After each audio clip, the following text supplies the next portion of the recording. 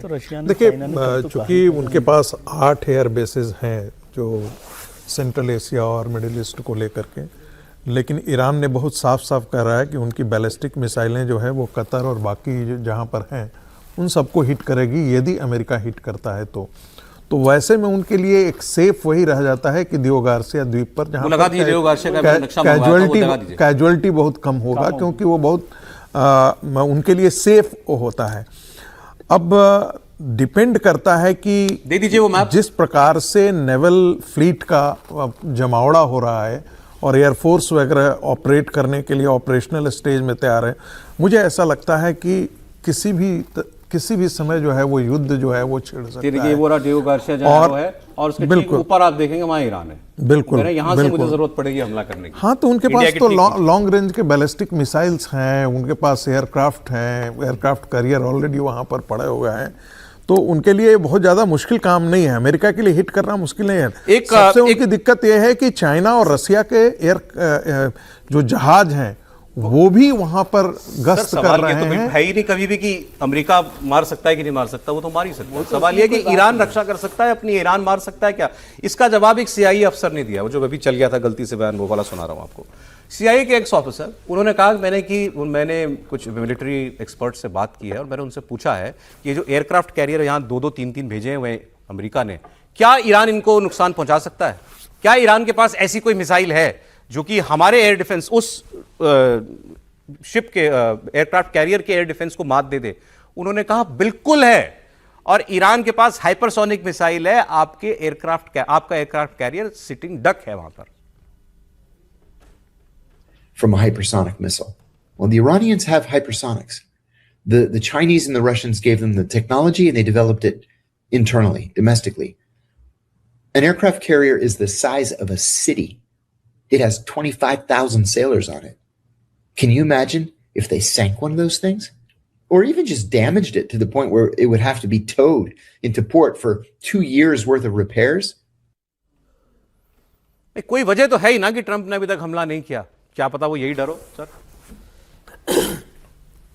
कुल मिला जुला कर कहानी यह है कि युद्ध किसी के हित में नहीं है। किसी का व्यवसायिक हित सज सकता है, लेकिन युद्ध हमेशा भयावह है।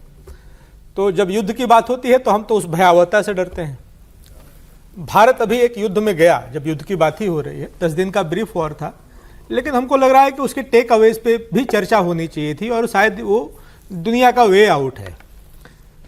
पाकिस्तान के साथ गए और हमने तो युद्ध में भी बुद्ध वाली स्थिति रखी और 10 दिन का एक ब्रीफ वॉर और हम युद्ध खत्म कर ले गए। नहीं तो युद्ध शुरू हो रहा है और लग रहा है कि साहब रसिया जो है यूक्रेन को तो 10 दिन में निपटा देगा, खत्म ही नहीं हो रहा, अनंत समय तक चल रहा है। कुल मिला जुला करके ये ट्रेड है, ट्रेड की सुटेबिलिटी है, ईरान के अपने इश्यूज हैं और ईरान को जो बार बार अभी ईरान के जो प्रीमियर्स के तरफ से आ रहा है कि हम ऐसा वैसा, ईरान भी तो धमकी दे ही रहा है। ईरान कहाँ सरेंडर दिख रहा है? उसके आसपास आपने जब सब जंगी बेड़े लगा दिए, क्या करेगा?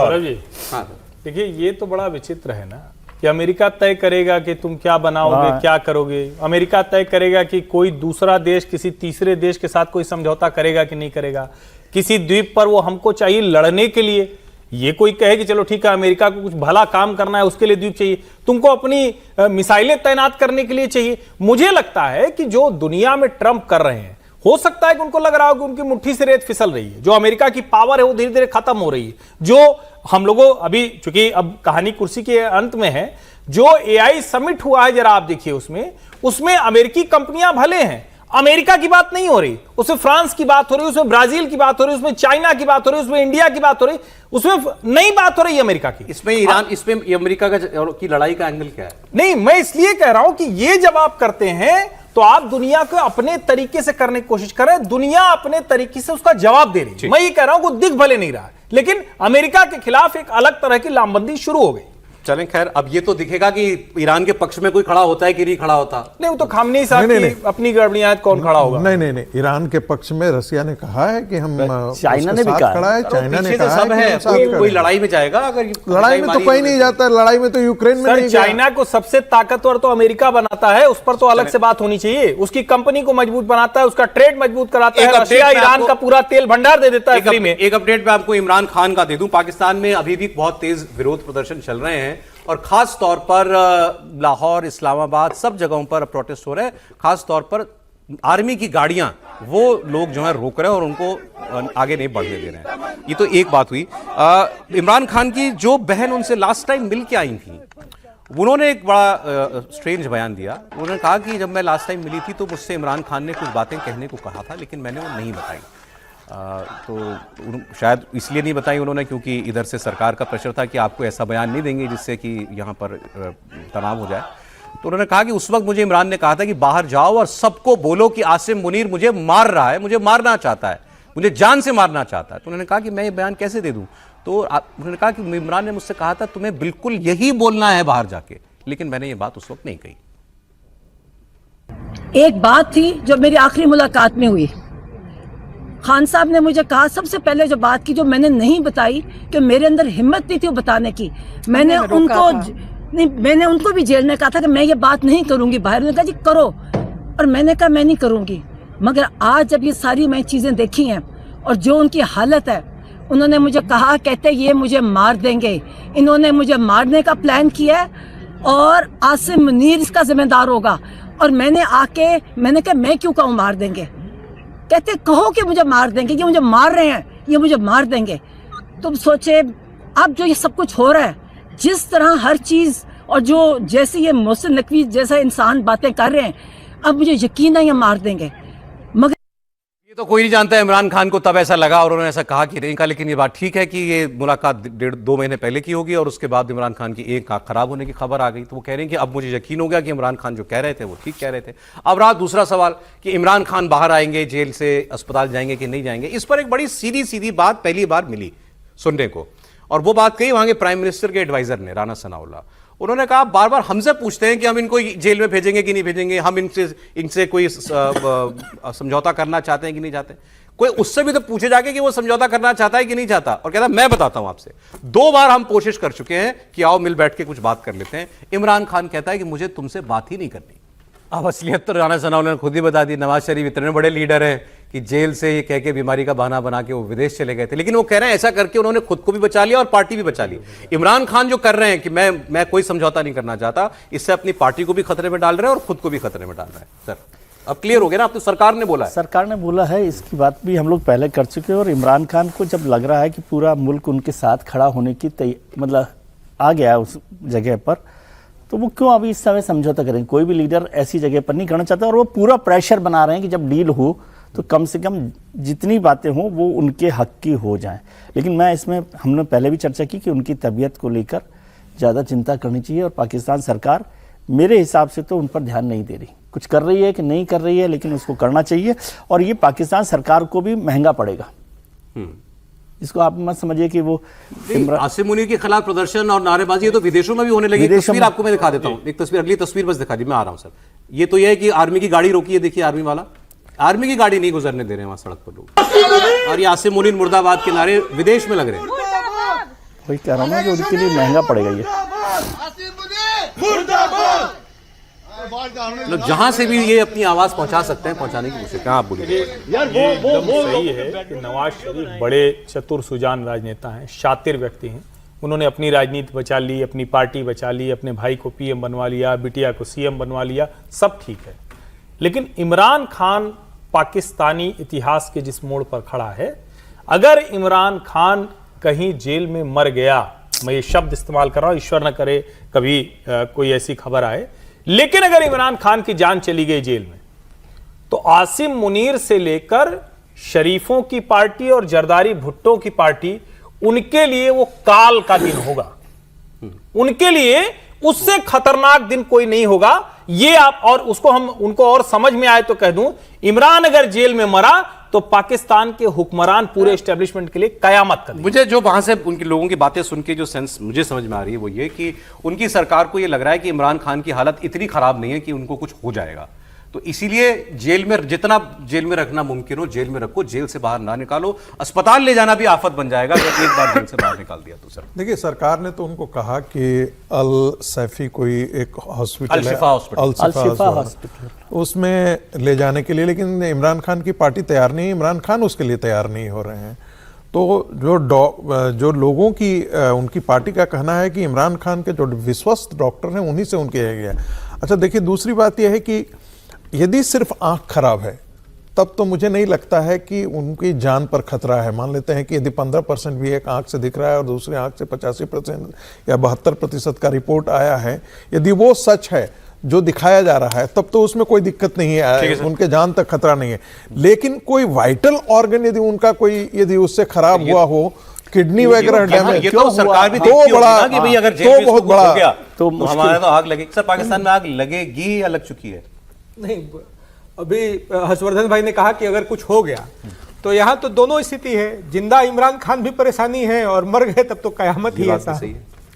ठीक है, पाकिस्तान फेल्ड है। और देखिए, भारत को बहुत फर्क नहीं पड़ता है, ठीक है, खबर के नाते यहाँ है इमरान खान हो कि परवेज मुशर्रफ हो कि फला हो ढिकना हो, फिर भी एक भारत को एक सिविलियन पॉलिटिकल फोर्स को आना चाहिए ना, वो आना चाहिए। हमारा पड़ोसी है, वहाँ एक स्टेबल सरकार, एक अच्छा प्रधानमंत्री होना चाहिए जिसको थोड़ा ग्लोबल एक्सपोजर है।